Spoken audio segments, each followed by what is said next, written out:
blue planet is facing one of the biggest threats in human history. Trillions of pieces of plastic are choking the very lifeblood of our Earth. And every marine animal, from the smallest plankton to the planet's largest creatures, is facing this new and growing threat. But how much do we really know about this plastic tide? Nick, very nice to meet you. Nice to meet you. Permission to come aboard. I'm Liz Bonnin, a wildlife biologist. Last year, Blue Planet 2 made the plastic crisis impossible to ignore, and your response has been extraordinary. Since then, scientists have made startling new discoveries. Is that Vibrio? Yes. Oh my God. I'll be joining expeditions across the globe in some of the most remote and inhospitable places to discover what's happening in our oceans right now. My God, look at it. I'll work with rescue missions attempting to save some of the worst affected animals. Oh God, the damage is unbelievable. And meet the engineers racing to design radical solutions. The world has been shaken by the plastic crisis. But can we turn the tide before it's too late? This is the story of plastic in our oceans.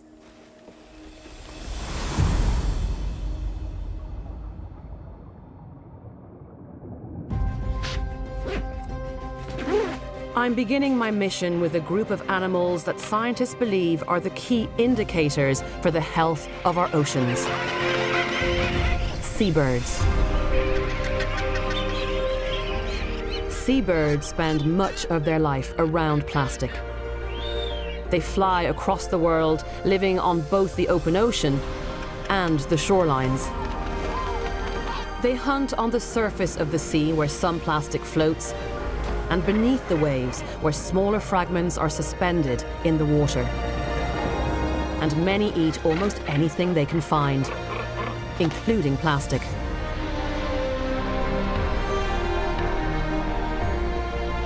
And one seabird has recently been discovered to eat more plastic relative to their size than any other animal in the ocean.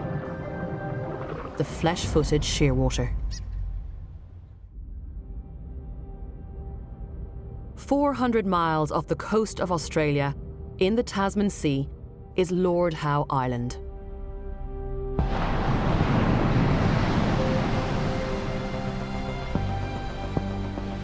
This 6-mile stretch of rock is home to the largest colony of flesh-footed shearwaters on the planet. 40,000 of them migrate here every autumn to the safety of the island's pristine rainforests, where they lay their eggs in burrows.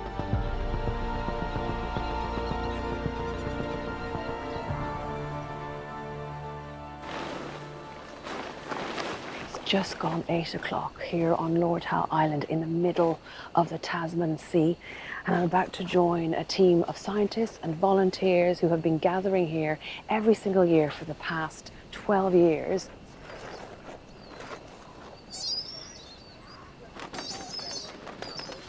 Hello. Oh, look at you. Off he goes, waddling down the path towards the sound of the sea. The team is led by marine biologist Dr. Jennifer Lavers.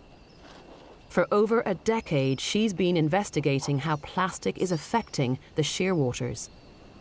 She believes that these birds hold the key to understanding how plastic could be harming all marine life. All right, these are for self-protection. Okay. The birds have quite sharp beaks and also very sharp claws, so those will come in very handy. Okay, perfect. They're everywhere. They're scurrying everywhere, and they're so dark. They just sort of appear out of nowhere. A little bit too late for comfort for me. Okay, off we go.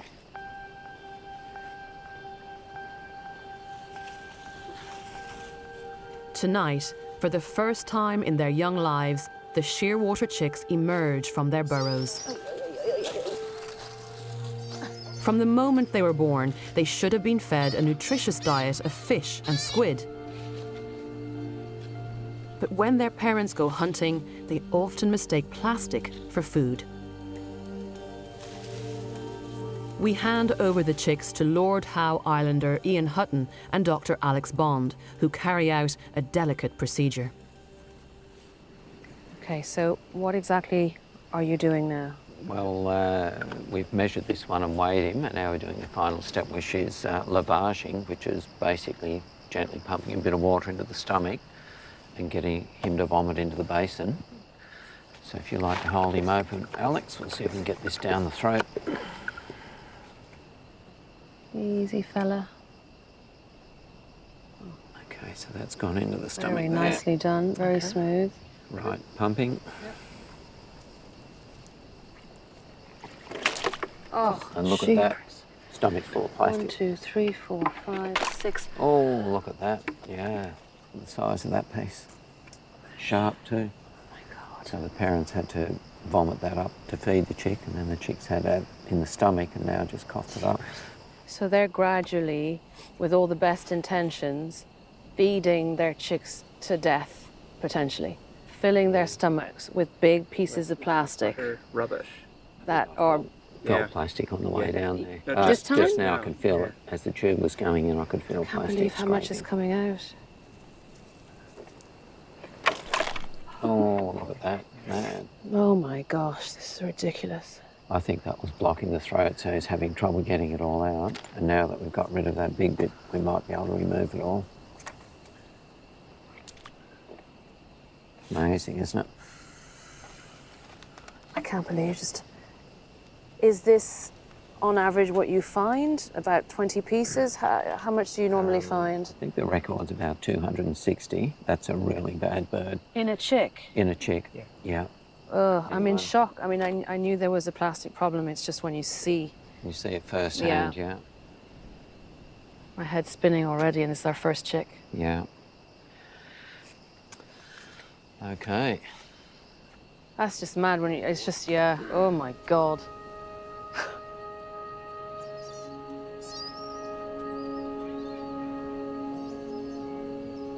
It's really, really hard to watch this poor little thing regurgitating plastic after plastic after plastic. And that wasn't even a bad one. That was 19 pieces of plastic. So yeah, I feel angry and emotional and full of feelings I didn't quite expect would be so strong right now. Yeah, that's about it, really.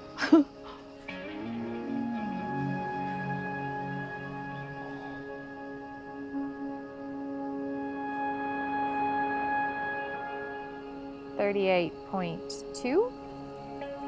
Yeah, not much. For the next 3 hours, we measure them, take feather and blood samples, and empty their stomachs to increase their chances of survival. So in the 12 years you've been doing this in this location, what's changed? What have you seen happening to this breeding colony? The numbers have definitely fluctuated, but definitely more and more of the birds have plastic in them, and we are finding an increasing number of birds that seem to be more heavily affected. So quite a number of years ago, you know, the average number of pieces of plastic per bird might have been closer to perhaps 5 or 10 pieces per bird, and now it's much closer to 30 or 40 pieces per bird. So things are shifting.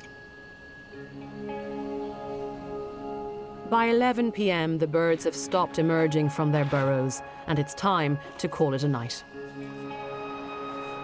I am absolutely shattered. Not only are they long, emotionally draining nights, but it's a relentless job. I'm only doing it for 1 or 2 more nights. These guys are here for 60 nights. I don't know how they do it. Right, to bed.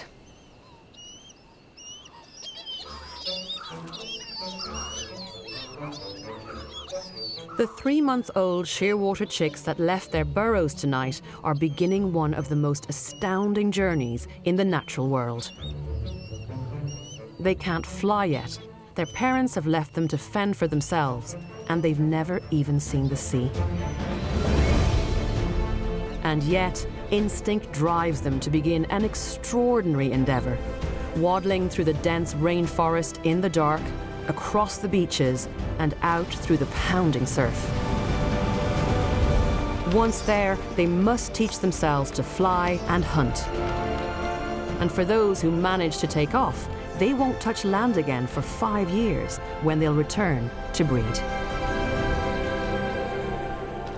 But the shearwaters who have been fed plastic are often so weighed down they can't fly, and so weak they can't get past the surf. Many simply won't make it. He's really, really bad. Oh my gosh. This is what happens when they leave the colony in poor condition. They can't get up off the surface of the water and they get tumbled in the waves and it exhausts them, and this is how they wash up on the beach. This one looks so nutritionally compromised. I can't imagine that he'd ever make it. The key for these guys in the long term is, in the absence of issues like plastic or other human pressures, is the species can deal with a little bit of loss like this. Yeah. It's when we start to put other pressures like plastic into the environment that It's when you start seeing too many of these chicks on this beach in this condition, or worse. exactly. So we'll put him in a bag and we'll put him in a warm spot, and we'll have a look for any others.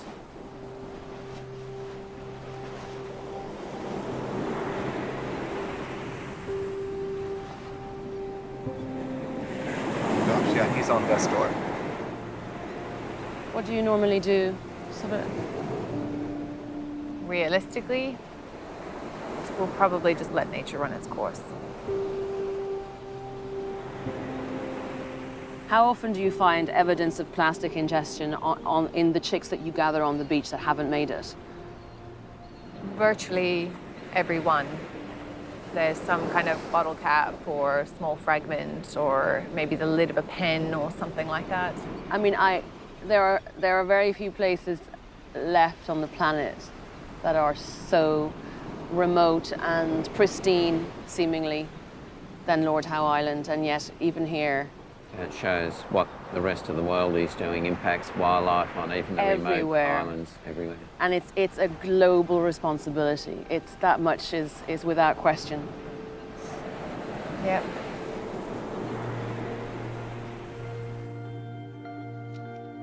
We head back to the island lab to examine the dead chicks. Do we know the source of most of the plastics that you find in the flesh-footed shearwaters? Unfortunately, not a lot are what we call unidentifiable fragments, but every now and then we encounter something that is really recognizable. So this is a jar of plastics from the flesh-footed shearwater here on Lord Howe Island. How many birds contribute to this amount of plastic? Maybe 50 to 100, give or take. And right away we see some top offenders. So a really common one, let's have a look here. Oh my good Lord, that is insane. So, bottle caps, whole bottle caps. How does that go down the throat of a 3-month-old shearwater? I don't great question. understand. This is the top of Tetra Paks, maybe some boxed milk or boxed juice. Anything that we've really ever made from plastic. As we know, every bit of plastic ever made is still out there, and the birds are precision finding mechanisms. They go out there in the ocean, they find it, they bring it back, and so we are never surprised at what we find in the ocean. It's the most surreal thing to see. I cannot believe all of this has come out of shearwater stomachs. Over the past 10 years, Jen and her team have had the disturbing task of recording the stomach contents of every shearwater chick they've found. So we've opened this chick up now, and there's quite a volume in here. Her studies reveal that by weight, shearwaters eat the most plastic of any marine animal. There's no doubt this bird died as a result of this plastic ingestion. The contents of this bird's stomach is the equivalent of a human eating 10 kilos of plastic. It's quite remarkable. But Jen's research has revealed that the plastic may be doing even more damage than first thought. So if we hold this up to the light. In the last few months, she's discovered evidence that chemicals found on plastic could be disrupting the bird's hormones. From these studies, we know that they interfere with hormone production and the function of hormones in the bloodstream. And so the bird or other animal can look completely normal on the outside and yet not actually be able to reproduce and grow correctly. More research needs to be done, but Jen now believes that even small amounts of plastic may impact a bird's health. We may have drastically underestimated the effect that plastic is having on these animals.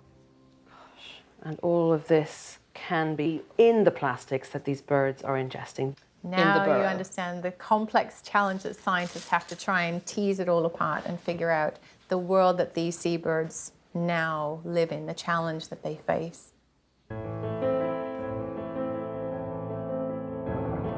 This research into shearwaters has serious implications for the health of all marine life. Over 200 different marine species have been found to ingest plastic. But the question that scientists are still grappling with is why they're eating it in the first place. Fascinating new research suggests that smell might play an important part. Algae growing on ocean plastic gives off a scent that acts like a beacon, attracting a whole host of species. It's also thought that sea life may mistake tiny pieces of plastic for fish eggs and plastic bags for jellyfish. But while research into what makes plastic so attractive to sea life continues, teams across the planet work around the clock to rescue as many animals as they can.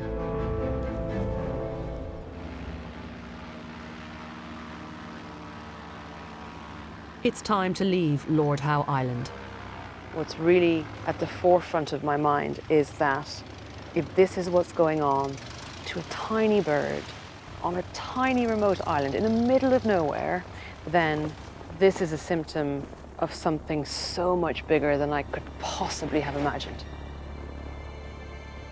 To have any chance of stopping this plastic tide, it's vital to understand exactly where it's coming from.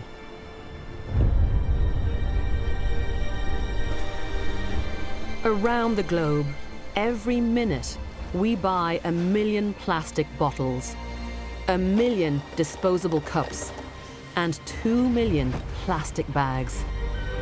And every minute, an entire rubbish truckload of plastic ends up in the ocean.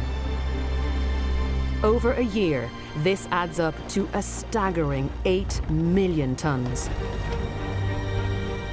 And it's estimated that half of all that plastic enters the ocean from our rivers. The Yangtze, the Nile, the Ganges. The world's rivers have been turned into plastic arteries coursing towards the sea. One of the worst affected rivers is the Citarum in Indonesia. In April of this year, a giant plastic berg blocked a section of the river that flows into the capital city of Jakarta. I'm traveling to Indonesia to find out why rivers here and across the world are choking with plastic.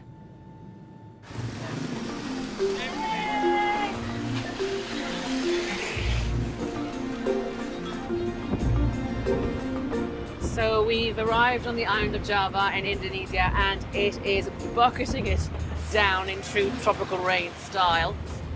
We have just got a call from some villagers who are supposed to visit in a few days' time.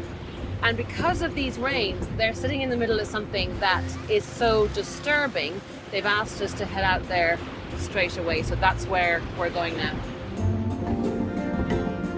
I'm meeting Indra Dharmawan, a local whose village plays a reluctant part in the nation's plastic crisis. Indra? Yeah, hello. Nice to meet you. How are you today? Where are we heading? This way? Yeah, sorry. Okay. He takes me down to the banks of the Citarum River.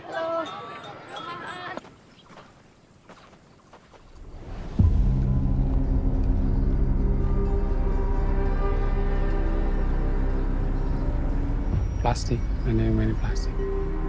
Oh my God. There are people fishing in it. Yes. Overnight, an enormous raft of plastic waste has appeared, over a mile long and stretching across the entire width of the river. I have never seen anything quite like this. What is going on? What is going on? 20 years ago, this stretch of river was teeming with fish. Now, it's being flooded by a deluge of plastic waste. Each day, an estimated 2,000 tons of plastic flows down this river. And today, after the heavy rains, it's one of the worst plastic rafts locals have ever seen.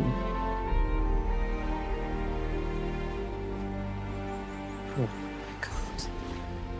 Indra, this is crazy. Ya. What are these guys, what are they doing on the boats? Dan pemulung itu tiap hari ngambil sampah dari sini, tapi sampah-sampahnya sampah yang punya nilai ekonomi. Lalu kita kumpulkan, lalu kita jual ke pabrik plastik. Many of the litter pickers used to be fishermen, but plastic waste and pollution in the river has reduced the number of fish species by 60%.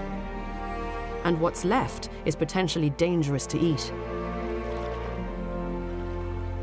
Kalau dulu iya saya ambil ikan dari sini, kalau sekarang mah saya nggak berani ambil ikan dari Sungai Citarum.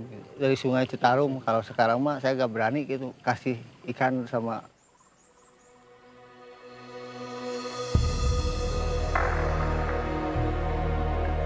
I just can't believe how people can cope with this. It's this weird, surreal reality that I never really expected to experience in my lifetime, you know, but this is real. This is what's going on. And there are guys on boats just getting on with their day's work, picking plastic out of this massive raft that's now moving downstream. My God, look at it, like, just look at it.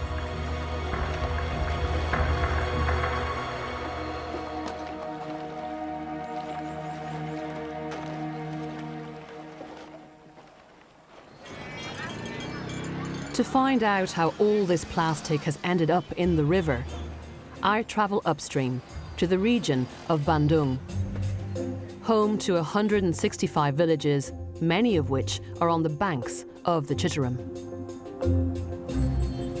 I've contacted a local environmental campaigner, Denny Riswandani.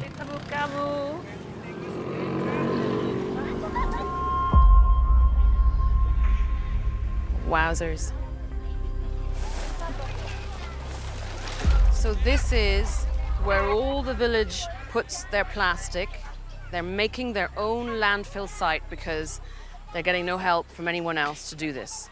Ya, ini bentuk keprihatinan kita ya, ketika pemerintah menyuruh kepada warganya untuk mengatasi sampah, tapi pemerintah sendiri tidak menyediakan fasilitas untuk mengurangi sampah kepada masyarakat. Ini dilema.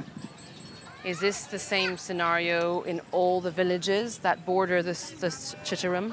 Ya, sehingga masyarakat dengan bebas menjadikan bantaran-bantaran ini sebagai TPS, tempat penampungan atau pembuangan sampah secara liar sebenarnya. The villagers say that they've used the Citarum as a place to get rid of their rubbish for centuries. Dulu memang ramah lingkungan sebelum ada plastik. But the rapid rise in the use of plastic has replaced many organic materials and swamped the river and its banks. It's crazy. Absolutely crazy. Villagers say the local government here provides no facilities to collect and dispose of the rubbish. Globally, it's estimated that 2 billion people have no access to proper waste management. That's a quarter of the world's population who have no option but to throw their plastic waste on their own doorsteps or in a nearby waterway.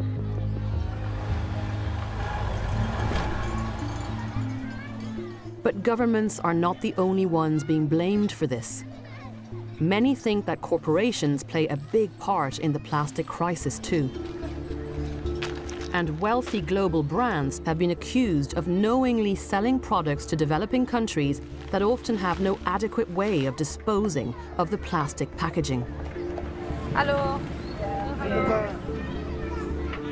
Much of the concern is over small plastic sachets that make everyday goods affordable to those with little or no income. So you bought straws and then drinks. Sachets provide locals here with modern essentials like washing powder, toothpaste and shampoo, and they cost very little. Terima kasih.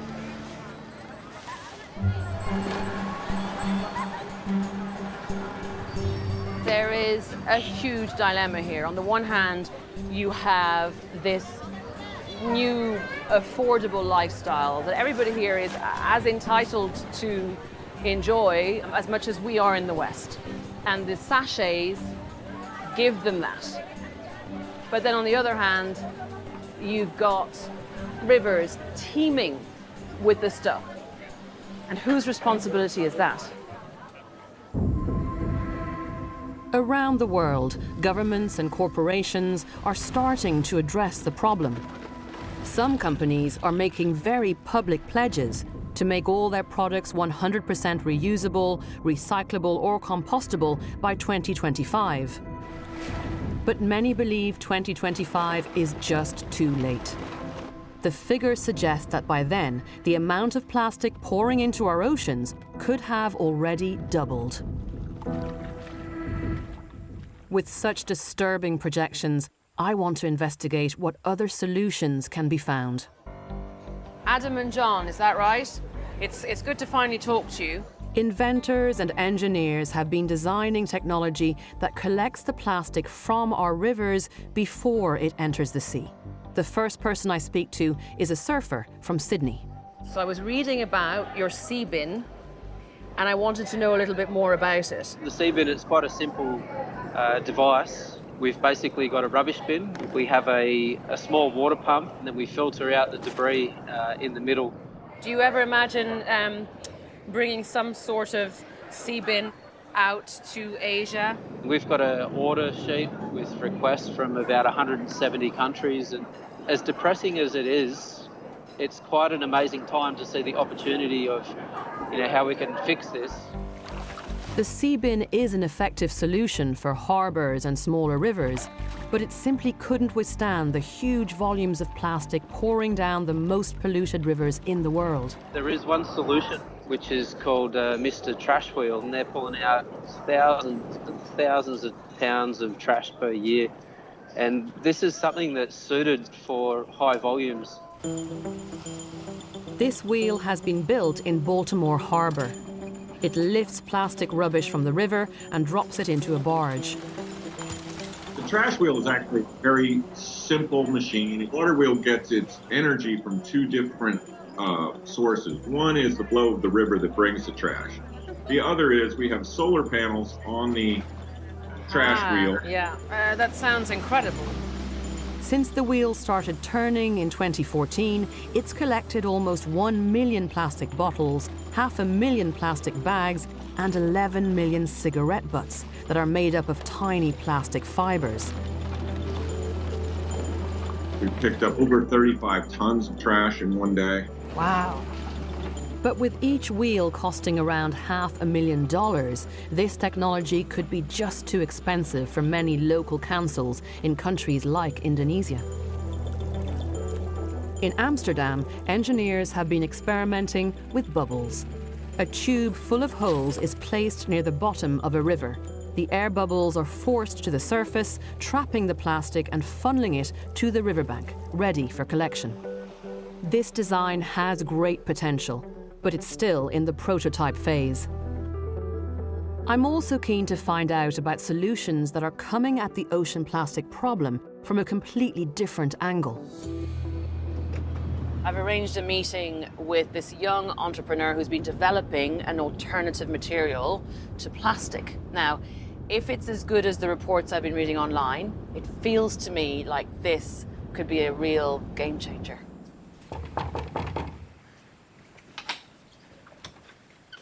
David? Hello. Hello. Liz, yeah. I'm Liz. Hi. David Christian has been experimenting with a natural resource that could replace plastic packaging. He's focusing on finding an alternative to the billions of plastic sachets used in Indonesia and other developing countries. What is this made of? It's made of seaweed without using any chemical process. So we can use it for the... Cereal bar? Yeah, like from the bar and then from the coffee sachet. So you basically just have to bung this in the hot water and then stir it. Right, I'm going to taste this coffee because you promised me it would not taste of the sea. Yeah, please. It's very hot.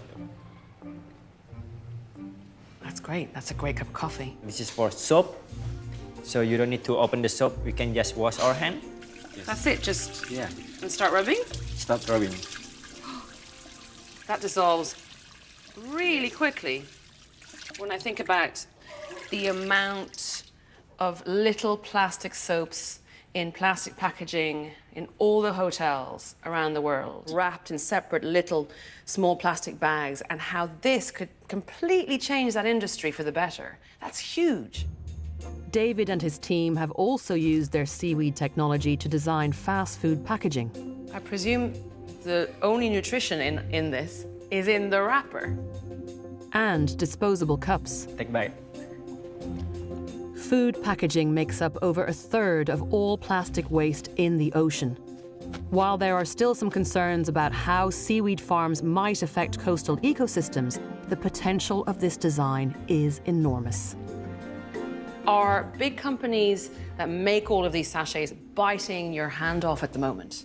Yes, until now we already get inquiries from more than 200 companies, including those big companies. I mean, the potential is huge. That much is very clear from what you've achieved so far. I needed to meet someone like you who has their feet firmly on the ground, but who is finding an absolutely exciting and viable solution to all this. So I wish you all the best in the future. Yeah, thank you so much.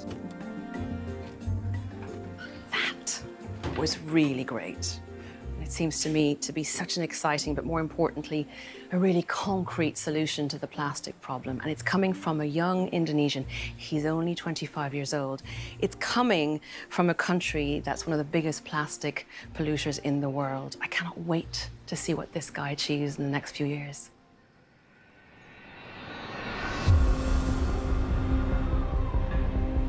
The staggering rise in our global consumption of plastic is down to the fact that it's cheap to produce, light to transport, and incredibly strong. This makes it very attractive to big industry, not least those working on the ocean, who need a material that can cope with the phenomenal power of the sea. The fishing industry puts more plastic in the sea than any other sector. Fishing is one of the largest and oldest industries in the world. It employs 200 million people, and nearly every net, rope and line used in commercial fishing is made of plastic. Over 1 million tons of plastic fishing gear is lost or dumped at sea each year.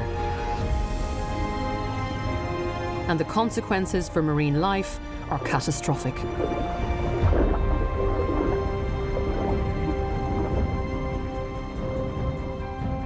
I'm heading to one of the busiest fishing grounds in the world, in New England, on the east coast of America. I'm meeting a search and rescue team to better understand how fishing gear affects sea life. They're all getting together for the morning briefing, so I'm just gonna run in. Low tide is around 2 p.m. today. So we're going to be trying to work around the tide. We're going to try and get out as soon as possible. So yesterday we did count at least 17 animals that were entangled. So the work that we're doing today is really important. Thank you all for being here. Let's get all of our gear ready and start getting people loaded up. Brian Sharp leads this team of highly trained experts and volunteers. Seeing everybody walking around with lists, Yes, heads down, lists. It is, yes. I mean, because it is a massive amount of equipment, personnel, just the whole coordination of this. You know, it's something that we only get certain opportunities to do, so we want to make sure that nothing is forgotten. Our first call is to rescue a grey seal pup entangled in fishing net. It's been spotted on a sandbank 2 miles off the coast, and the team have to work quickly to try to save it. Look at its neck. Look at its neck. The pup is entangled in part of a gill net, a vertical wall of netting that traps fish by their gills. It's made of incredibly strong, thin threads of plastic that are almost impossible to break free from. This is a very young animal with a very deep laceration. You can see it there. I can't get over how deep that is. So this is the ear that was entangling the animal. So you see it's basically forms this deadly necklace around the seal. Yeah, the width of that cut, I can't. Yeah. And as the animal moves, as the animal swims, as the animal grows, it makes that cut deeper and wider. What do you think its chances are, Brian? It's hard to say. 1, 2, 3, lift. So the plan now is to get that young seal back to I4 headquarters and give it 24-hour care because she's in such a bad state. Fluids, and then we'll give her some antibiotics and pain meds. All right, so we'll grab all of our stuff and we'll get out of here and give her some rest. Look at her. All right, go ahead and close those doors. It's not long before this 5-month-old pup's condition deteriorates. Sadly, she doesn't make it through the night. Just watch your step there. Yeah. It's the job of biologist Misty Niemeyer to discover the cause of death for all the seals brought in by the rescue team. I joined the examination of another seal who suffered a fatal neck wound. Well, we always want to, oh yeah, there it is. Hang on though, is that what the rope did?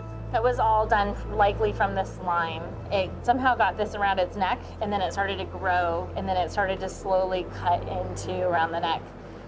So we'll want to do. I mean, it's so young. Or how old is this? So it was probably born sometime in May or June. So it's only a few months old.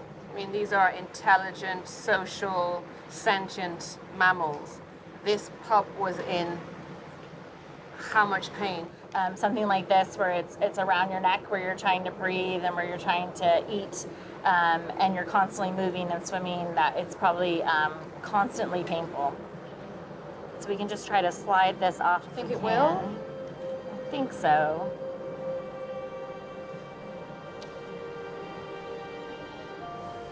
Oh, dearie me.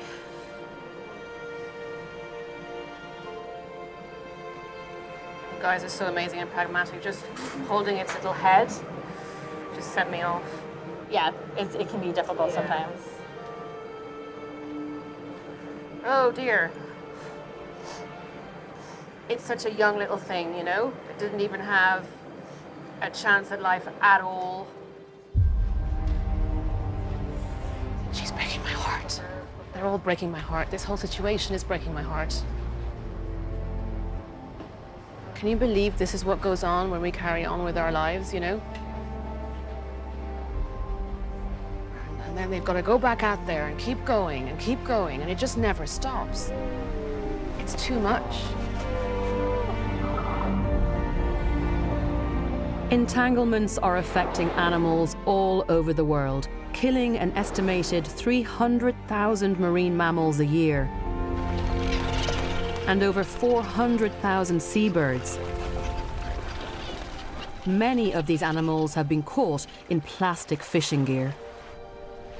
Whales in particular are badly affected because they migrate through some of the busiest fishing grounds.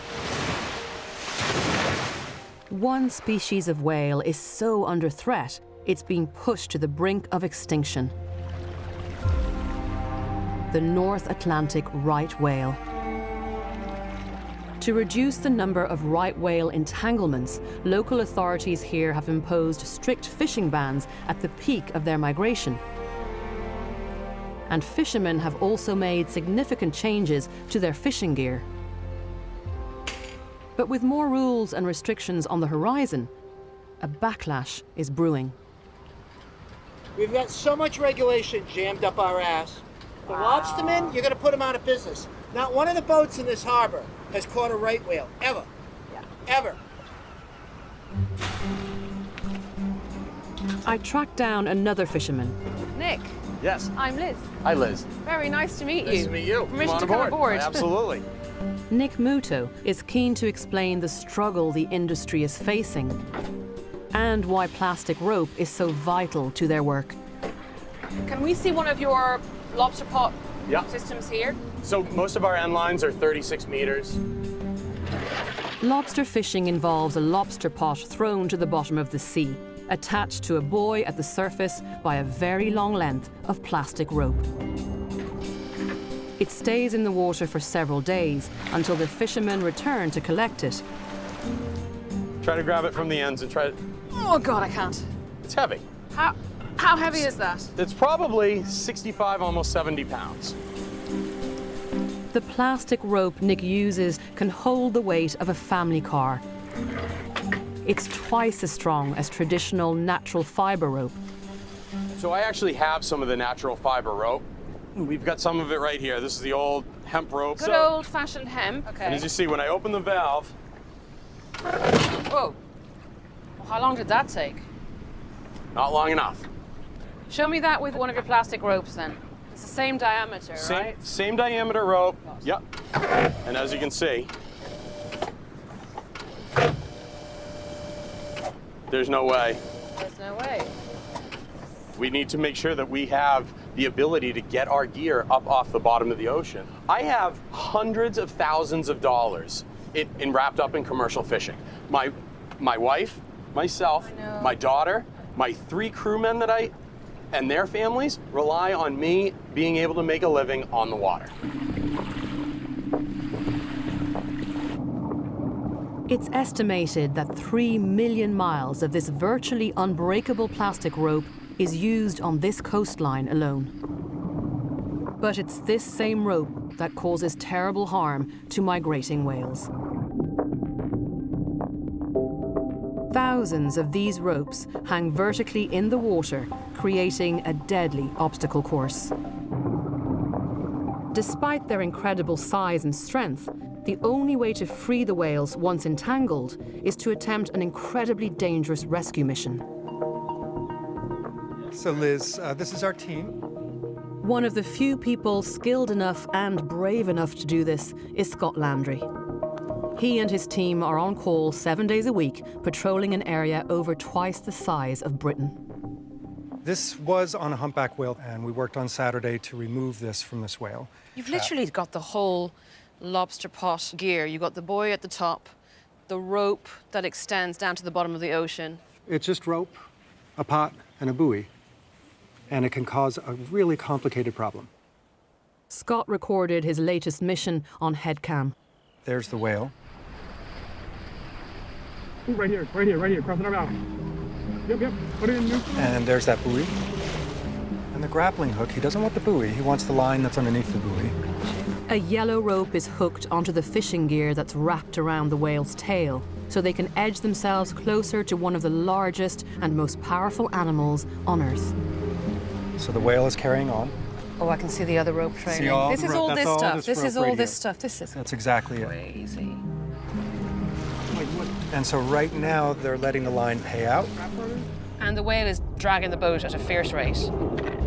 You're going. Yes. You're being pulled by the whale, and you've got to let that whale take you. Yeah, and the whale's going to react automatically. I mean, I can't get over what I'm seeing. All right, well, we're going to need a knife. It's an incredibly dangerous procedure. Last year, Scott's friend and colleague died while trying to rescue a whale. And so as the whale's at the surface, we draw ourselves closer and closer to the whale. You can see the wound and the rope going right into it. Oh, yeah. So the rope is plastic, it's not hemp, which is the reason why the whales are in such a pickle. Yeah. So you can see our support boat in the background. Yeah. All right, so right here, grab that quick. So now on the end of that long pole is a hook-shaped knife that is extremely sharp.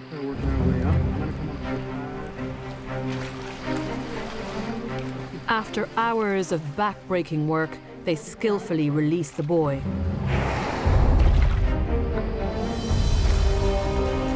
The plastic fishing rope is cut away, finally setting the animal free. So it's now going to be free to swim away. This animal has a lot of work to do on its own now. Nothing we can do for it. We cannot give it medication, no palliative care. And so I can't say that this whale for sure is out of the woods.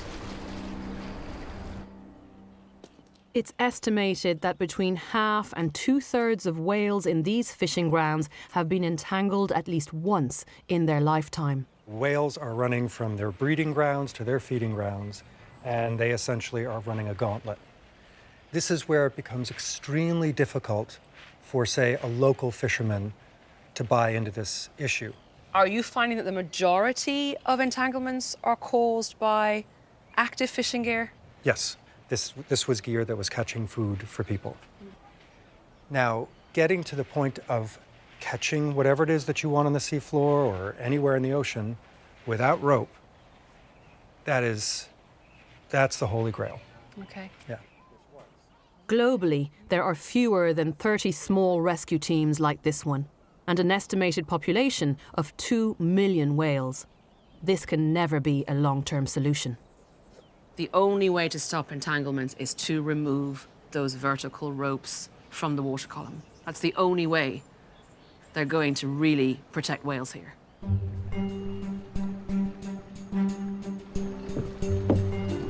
Some of the fishermen here are open to finding out about alternative fishing techniques. Dave Cassoni from the Massachusetts Lobstermen Association has agreed to test a new fishing system that doesn't rely on floating vertical ropes. But he has his reservations. Dave, I'm Liz. Hey, Liz. How you doing? All right. Nice to meet you, Nice finally. to meet you. Marco, right? Yes, right. Really good to meet you both. Marco Flagg is the engineer who's designed the new fishing gear. His invention keeps the ropes attached to the lobster pot safely out of harm's way. It's only released when the fisherman wants to haul up his trap. Don't get in my way over here either. Okay, I'm out of your way. Very tense. Very, very tense, that's for sure. First, Dave has to set up the new system. So this line has to go inside here, and now this has to go in these gargantuan holes. I think this is very time-consuming and difficult in sea conditions. It's tricky. The time. No, I can see Now that with I'm- everything else you've got to do. New technology, Dave. Marco has it. He's got to attach it to that trap now. It works by storing the rope and surface buoys that would normally float in the water in a container attached to the lobster pot. You guys have got to all be away when this goes back in. Right, Dave, where do you need us to be? Up in the wheelhouse. It sort of wants to go upright. Is it going to go upright? Up, yeah. Here it goes, here it goes, here it goes.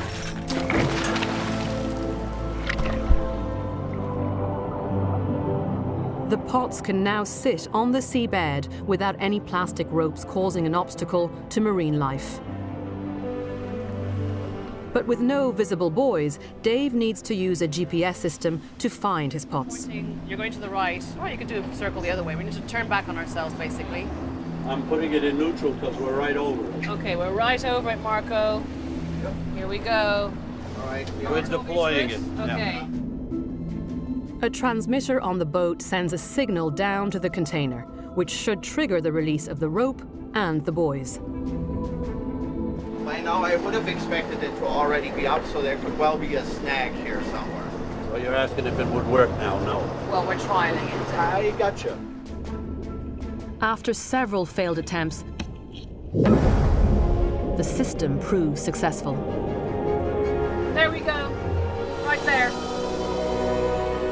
boys.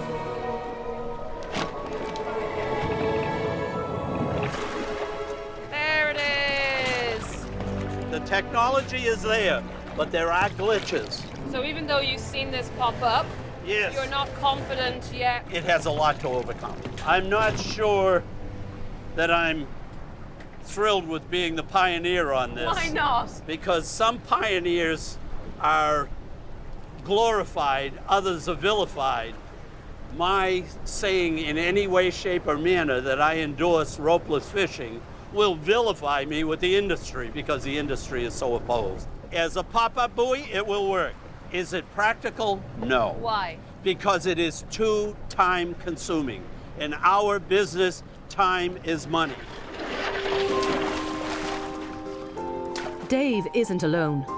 Many other lobstermen are skeptical about the new technology's design and its high costs. But approximately 340 million lobsters are caught globally every year. That's millions of miles of rope across our oceans, potentially entrapping whales. An effective ropeless system could not only protect whales all around the world, but the livelihoods of fishermen too.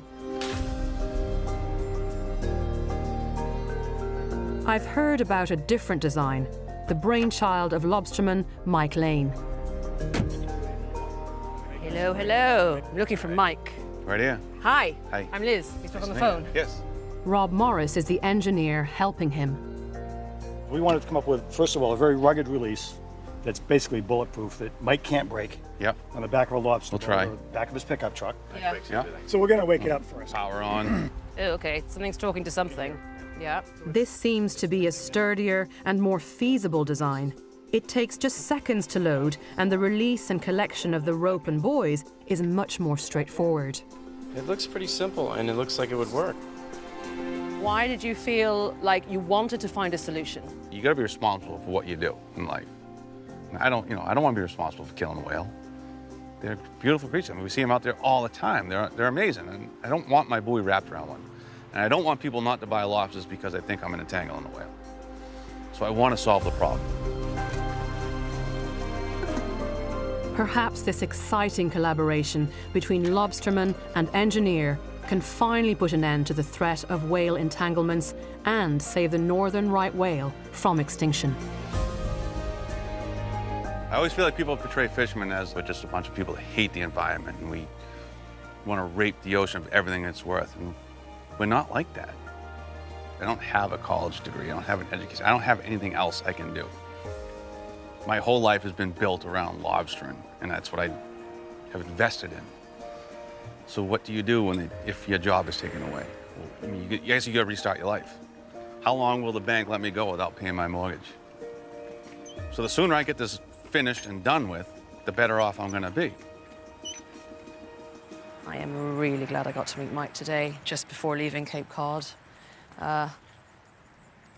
He's really struck a chord with me, and I think it's because amidst all of the contention and complex issues and the discussions, which of course need to happen, he just decided to get on with it from the start, to take it into his own hands and be a fisherman that's finding a solution to a fishing industry problem.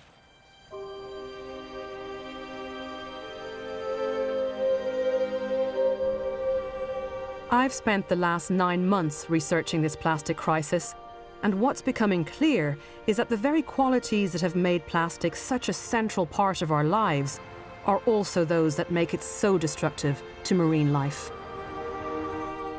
Plastic is one of the most durable materials on the planet.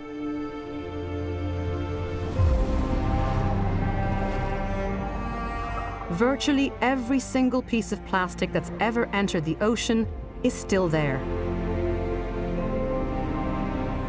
In fact, just last year, plastic was found at the bottom of the Marianas Trench at a depth of 7 miles. And scientists have recently discovered that it's threatening one of the ocean's most fragile ecosystems, coral reefs.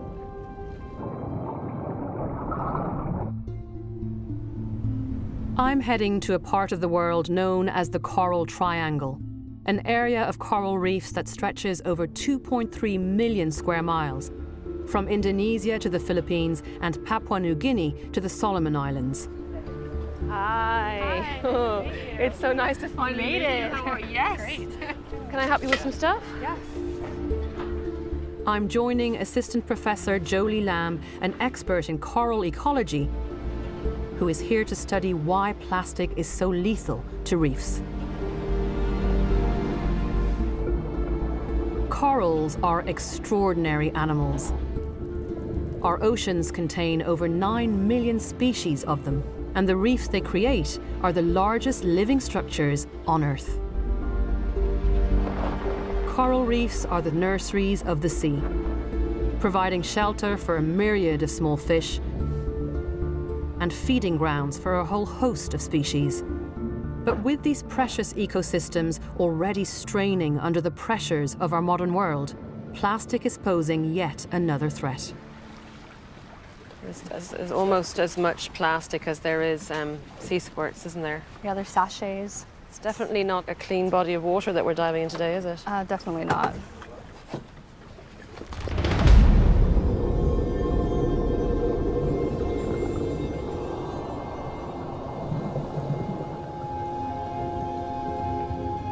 As soon as I'm under the surface, it's clear that this reef is in trouble. These corals are already immensely stressed due to rising water temperatures from global warming. And all around me, plastic is now covering these vulnerable animals.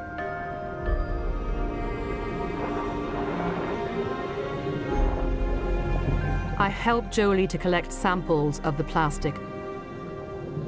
She believes that another danger is threatening the coral.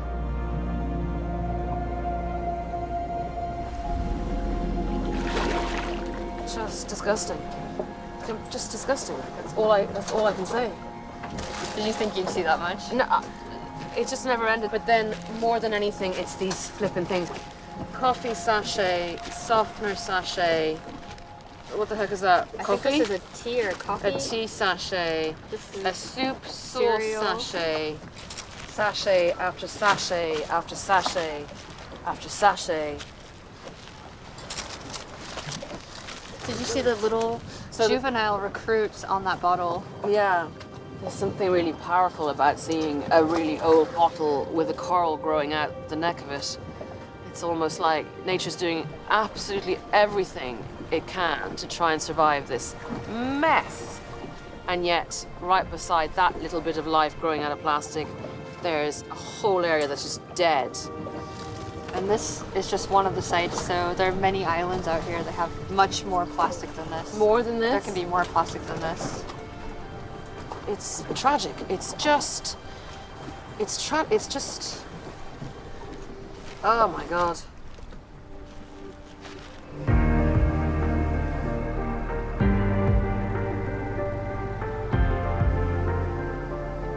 We head to a nearby island to examine what might be living on the surface of the plastic we've collected.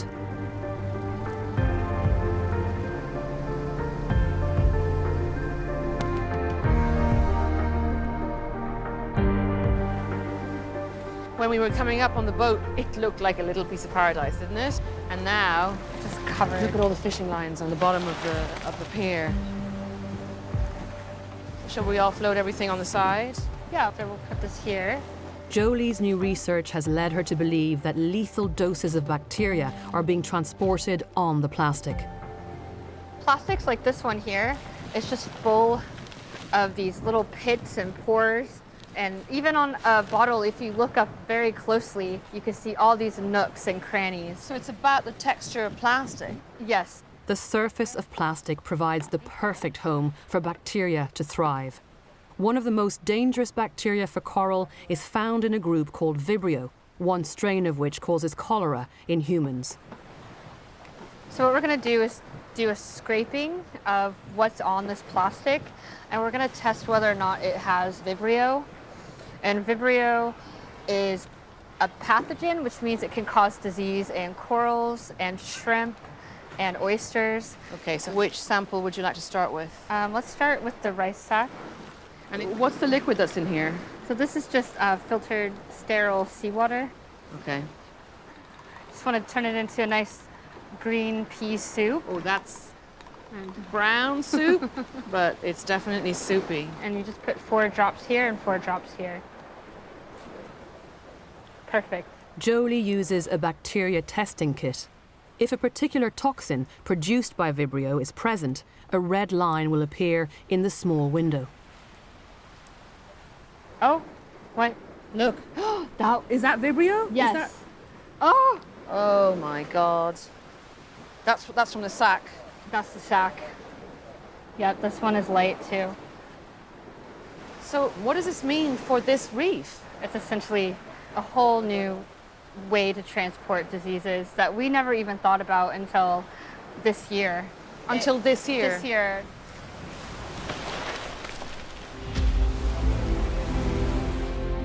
It's not clear yet why potentially lethal doses of bacteria thrives on plastic. But the result is that plastic floating in our oceans is turning into disease-carrying rafts. Once this plastic sinks and becomes entangled in the coral, it cuts into it like an infected knife, delivering bacteria into the open wound. Coral tissue is slowly destroyed as the bacteria moves across it, in the same way that gangrene spreads across human flesh. This newly discovered threat paints a harrowing picture for the future of our reefs. So we looked at 124,000 corals with and without plastic.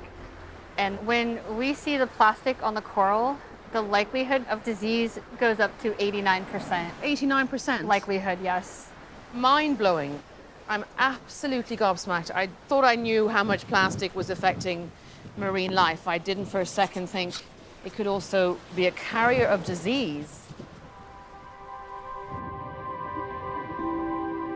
But there is a glimmer of hope. Some reefs are showing fewer signs of disease. We swim out to one of them to investigate. Here, the coral seems to be faring better, and it's even supporting an array of sea life. Jolie has been investigating possible reasons for this. As we head back to the coast, a meadow of seagrass is growing in the shallows. Jolie thinks that this seagrass could be contributing to the health of the reef.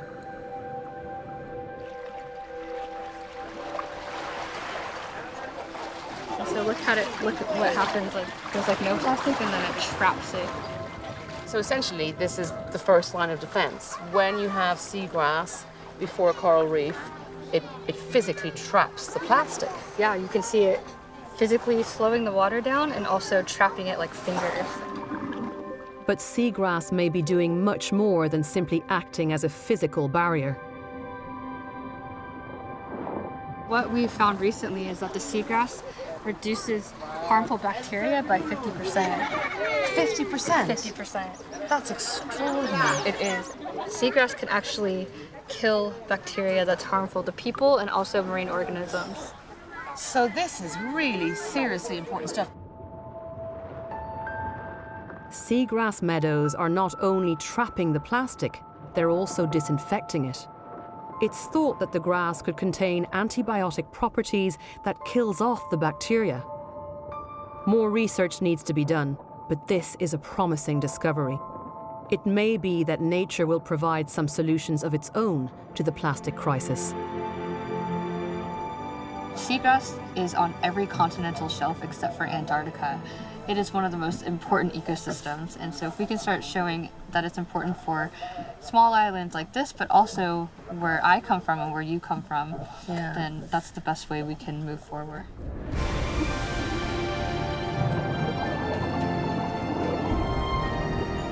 When it comes to other global crises, when it comes to climate change, we have been studying that for decades now. We are only just beginning to really pay proper attention to plastic pollution in our oceans.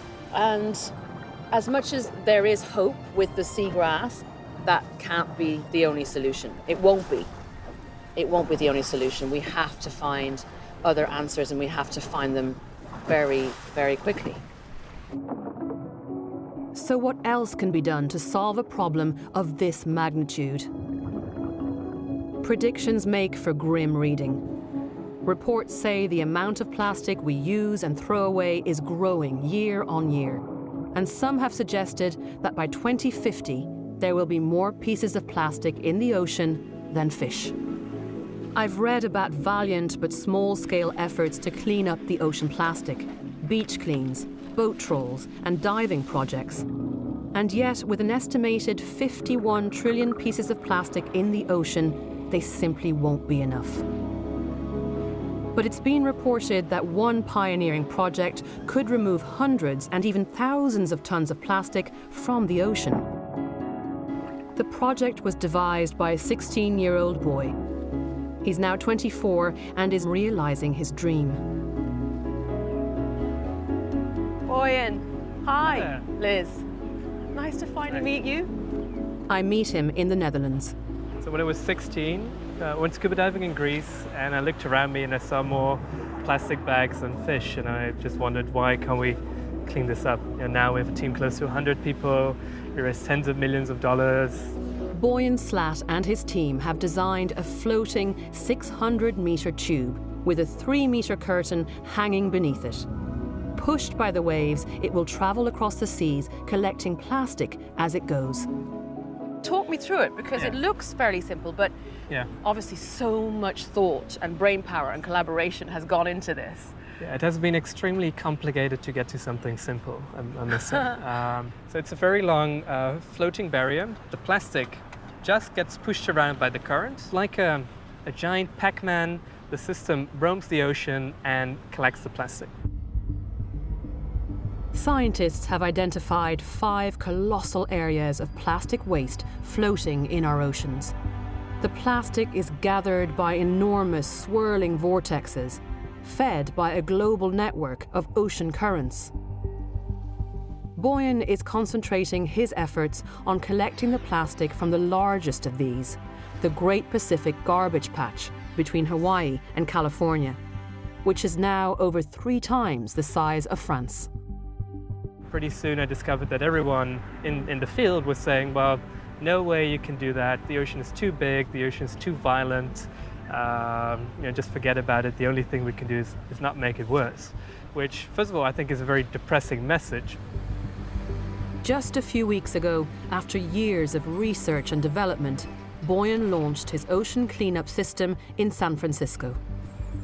Am I allowed to jump the gun here already and ask you what the ambition is for ocean cleanup? How many of these systems do you envisage being out there doing their job? Once the first system is working, we'll then start the scale up from 1 to around 60 of these systems roaming the Pacific Ocean.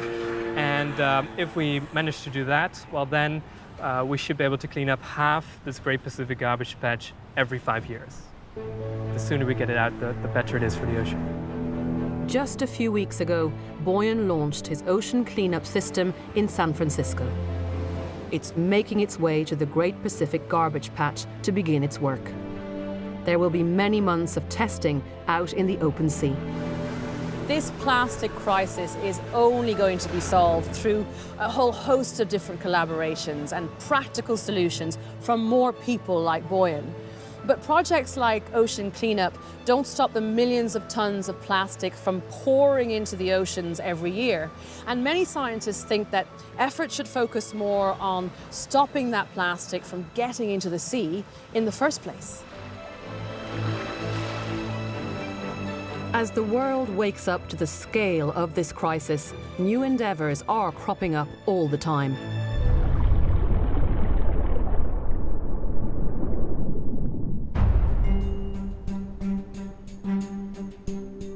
A project on a remote Indonesian island is experimenting with a system they're calling the garbage bank. Here, the problem is easy to see.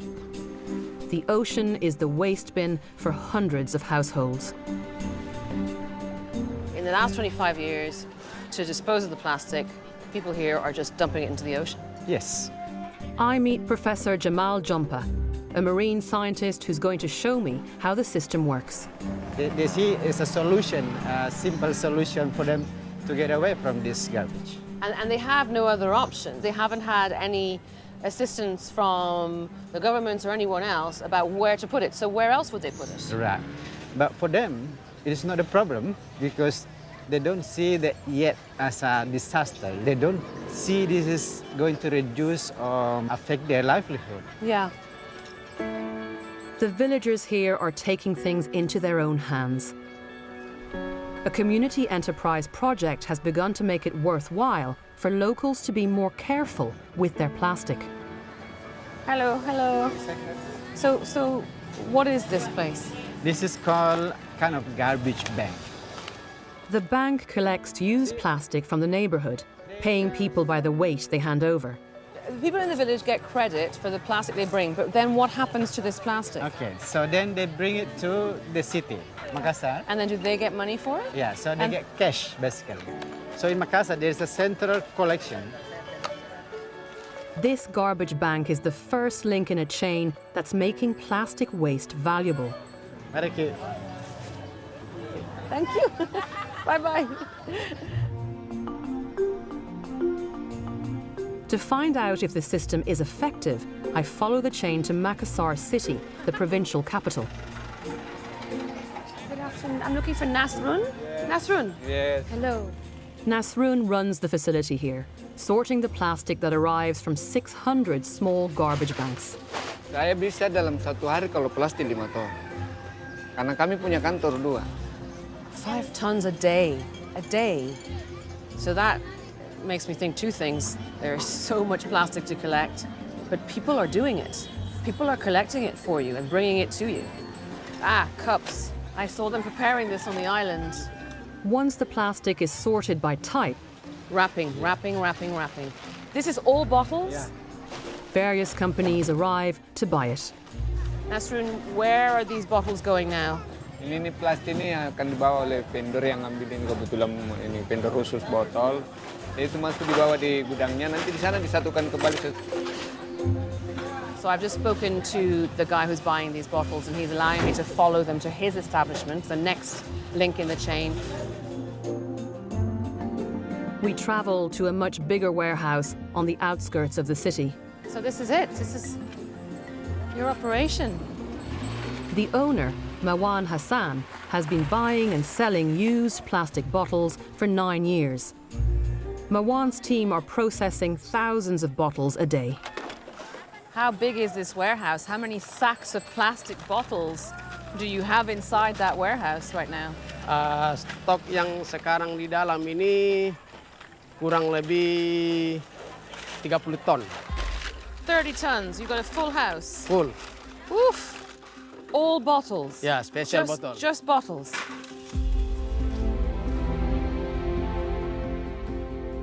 Here, the bottles are compacted before they're sold to a much bigger company in Jakarta, who shreds them up to be sold again and turned into lower-grade plastic products like carpet backing. But you know what? This mass of plastic is being dealt with. 30 tons of plastic bottles are not in the oceans because of this guy.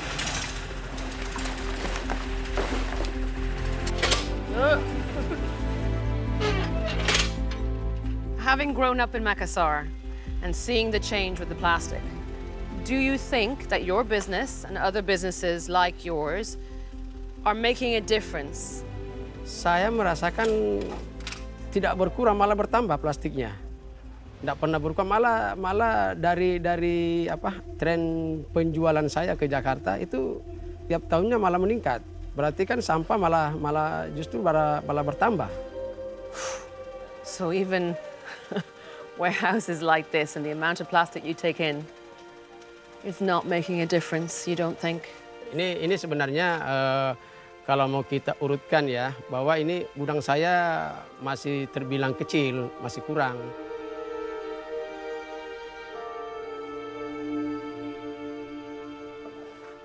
I'm feeling a little bit stupid right now and painfully naive.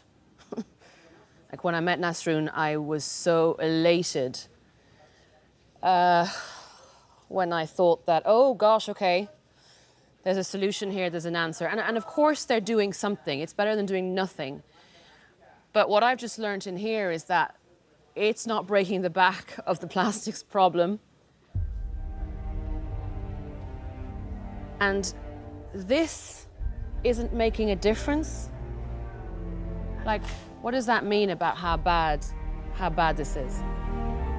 The reality is there simply aren't enough facilities here to keep up with this relentless deluge of plastic. But this isn't just Indonesia's problem. Across the world, only 11% of plastic is recycled. Currently, the focus is still on producing new plastic rather than recycling it. If something doesn't change, it's estimated that annual plastic production in 2050 will have increased by 500%.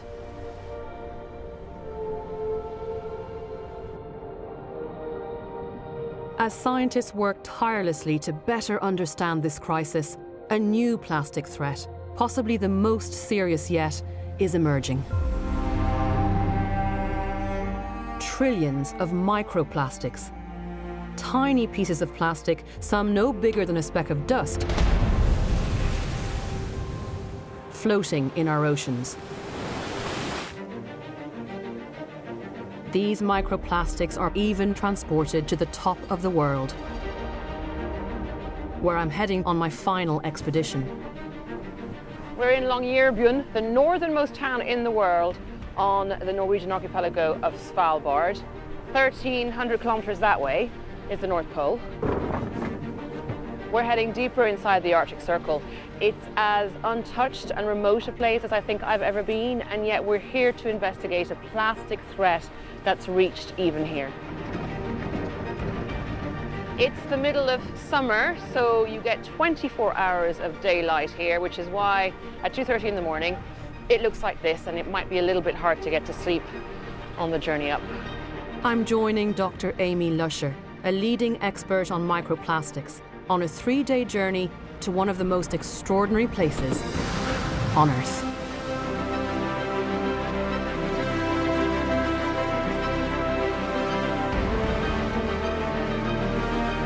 The Arctic is home to some of our most astounding wildlife. Magnificent polar bears roam the ice. Walruses haul out on the beaches. And majestic narwhals and belugas hunt in the freezing waters.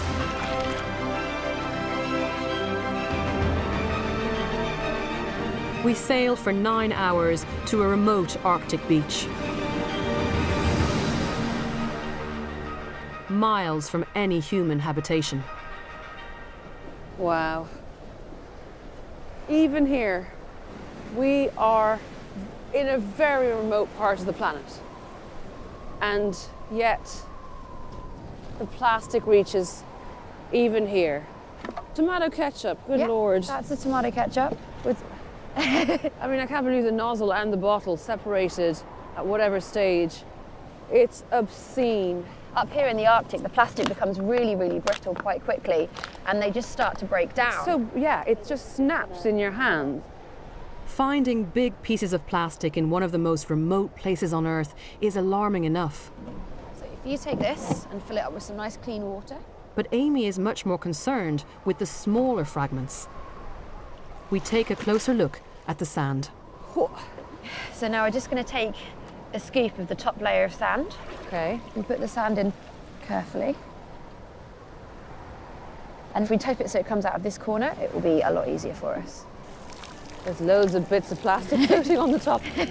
We call them microplastics. Normally, it's anything less than 1 millimeter in size is a microplastic. Microplastic. Much of it is a result of larger pieces breaking up at sea, but it's also coming from some more surprising sources. Microscopic fibers are being washed out of our synthetic clothing. Last month, a UK university revealed that in each synthetic wash cycle, more than 700,000 microplastic fibers are released into the environment. Microbeads in toothpaste and face scrubs are being washed down the sink. And rain is flushing tiny plastic fragments from our car tires into drains. It just keeps getting more and more complex. I've been focusing on the big bits of plastic and how they're affecting wildlife. This is almost overwhelming to think about all of this stuff. It's a little bit scary when you think about it. Originally, they used to say the only places that we hadn't found microplastics were the Arctic and Antarctic, but it's in front of us here.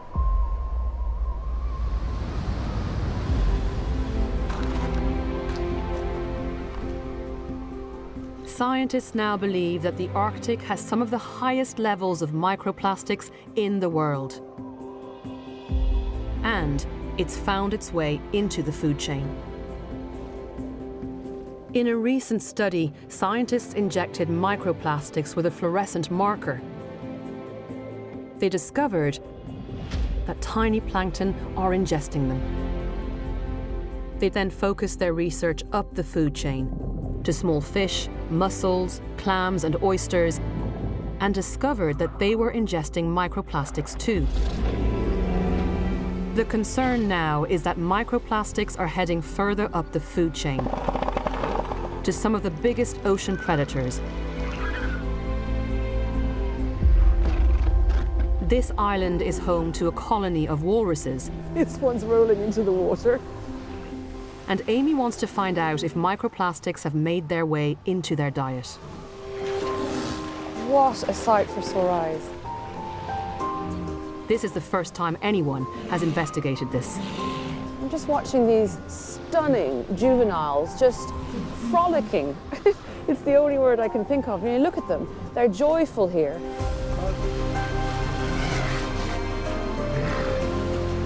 Despite weighing over a ton, walruses mostly feed on small mussels and clams living on the ocean floor.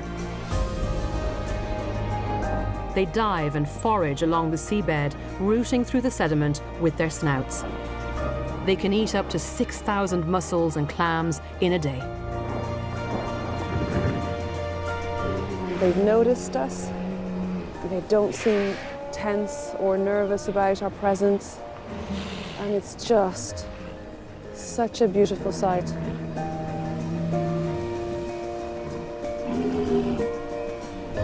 To discover if walruses are ingesting microplastics, Amy needs to analyze their feces.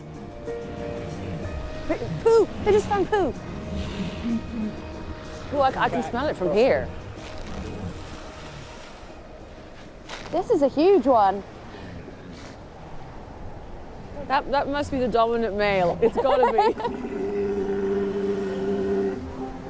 This has even got a little fibre in it. A microfiber? Yeah. Already, there are signs of microplastics.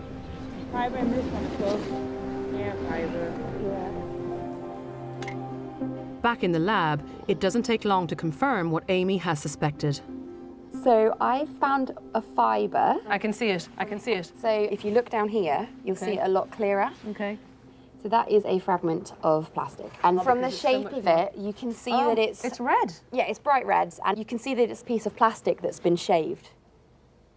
So, the first evidence of plastic inside the feces of walruses in the Arctic. Yeah. Is this plastic that's coming the whole way up the food chain, from the plankton to the mussel to the walrus? We know that the mussels have the plastic in. The whole nature and the way that the walrus feeds, it's very likely that it's come from its prey. So that's it. In the Arctic, one of the most remote, seemingly pristine places in the world, there is plastic from the very bottom of the food chain all the way up to the top. What does that mean for such a precious, fragile ecosystem like the Arctic that's already under tremendous pressure from mankind and the way we live? As more plastic enters the environment, there's going to be more plastic available for animals to ingest. And we're going to see more plastic than anything else inside the animals. And I think that's quite shocking. With evidence of microplastics throughout the entire food chain, it raises the question, what effect is it having on us? Scientists have now discovered that plastic is entering our bodies from a whole host of different sources. From the air we breathe, the water we drink, the food we eat. The research about how all this plastic may be affecting us is in its infancy. But the evidence we have about how it affects marine life paints a disturbing picture.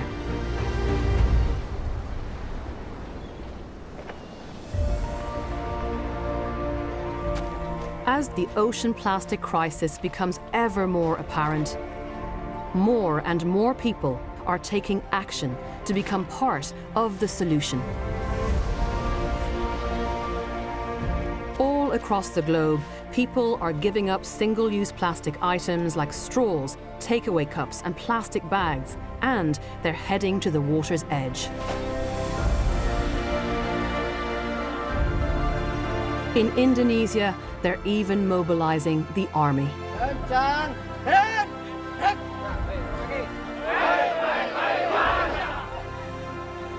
It's 7 o'clock in the morning here in Majalaya, and there's a real buzz in the air.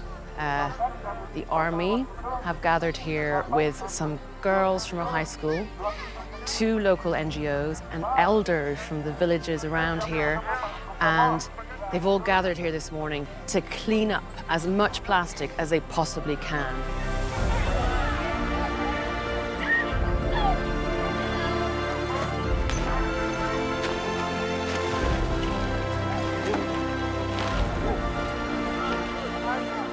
The cleanup efforts taking place all around the world are incredible, but the thought I just can't get out of my head is we can try to clean up our rivers and coastlines. We can even try to clean up the plastic that's far out at sea.